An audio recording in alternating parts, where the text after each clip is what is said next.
Let's get into it. Episode 42, 5 ways to be your biggest advocate. Look, we talk to clients every day who are frustrated, beat up, have lots of stuff going on in their personal life, their professional life, lots of different things, right? And they're their own worst enemy most of the time. They're saying things like, I'm too old, I'm too young, and this and this. And how do you think their day goes? How long do you think they're in a search? A long time. So the first tip, be proud of your accomplishments. So many people say, I don't want to tell people how good I am. I'm shy. I don't want to tell people that I did this. If you don't tell people how great you are, how are they going to know? They can't read your mind. Trust me, I have seen teams with poor leadership. They are not good. So you have to be proud of the teams you've led and the impacts you've had, and you got to be willing to talk about them. Money, success, it all goes where attention goes. So if you're scared to have eyes on you or put yourself out there, you're going to struggle in the job search and in your future success and your growth path. Money goes where the attention goes. So if we're talking about salary, you have to put yourself out there. Write them down daily. Have you ever actually taken the time to think about your accomplishments in a very measurable way? It might even escape you a little bit, like, holy cow, I actually did do that. Look at your LinkedIn profile. And if that doesn't look great, get it brushed up. And you can have those tools in front of you all the time. So one way to get really in touch with your accomplishments is be very aware of what they are, know how to speak to them, and have them in front of you all the time. Absolutely. That trick helps out a lot. You're going to have days where you're feeling down. So what in those days where you're like, man, am I going to be able to do this? When's it going to give? Oh my God, am I going to be able to accomplish this? I think of, I've been to Iraq. I've been here. I've done this. Man, I remember when I did that. This doesn't have anything on that. Be proud of your accomplishments, okay? And that kind of goes into number 2. You need to know your value at companies. You don't have the problem. The company has the problem. Most of you guys are so nervous when you get to these interviews and you don't want to speak up and talk about your value. Their ads aren't working. Their branding strategy is ineffective, or whatever the case is. You could make strong conversations with project management and everything, but they have the need. So knowing your value, what you really need to be good at is pulling out, what are they looking for? What are their challenges? How can I speak back to them? Showing them based on what they're looking for, based on what their challenges are. Let me show what value I can provide. That's a complete mindset flip. And that's going to take a little practice. But just being a business owner, I can tell you, when I schedule calls with people that want jobs or they want to become contractors with us, trust me, again, just to drive that home, I'm the one in pain, right? I'm the one who has pain points and need problems solved in my business. And I'm just hoping that the person that I land on the phone has that skill set. So get confident in talking about that skill set. Know your value. And number 3, you really got to have a good understanding of your strengths and your weaknesses. Self-awareness, guys. It's easier said than done, right? You have to practice it. You got to understand why you think the way that you do, why you do the things that you do.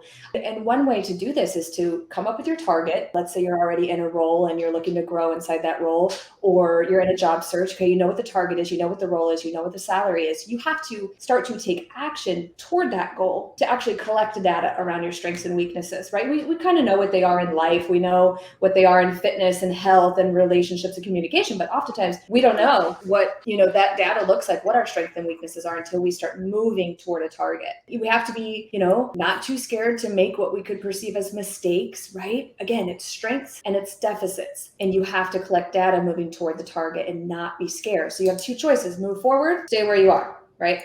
And along the way, your strengths are revealed and your weaknesses are revealed. And these are things you can get really excited about. I don't even like using the language weaknesses, right? But it gives you an idea of where to start, with self-development. Another way to do this is, guys, hire a coach. If you want to get to this really, really fast and not have to struggle through the journey of figuring out where you're strong and where you're weak, get a coach. They can help you identify that really fast. It tends to reveal itself a lot faster when you get help. Yeah, and it could be multiple things, right? Just because you're not in a career search doesn't mean you don't necessarily need a coach. Me and Christina have multiple coaches. But the fact of the matter is, right, once we identify things that we want to work on, whether it's our leadership ability, our procrastination, which everyone has, or no matter what it is, right? Sometimes you have to develop yourself into a new you. Think about this. Imagine the guy who keeps getting promoted, the guy or girl in corporate America, but they don't get any training. Here's what I mean of how to be a better individual contributor or how to be a better leader.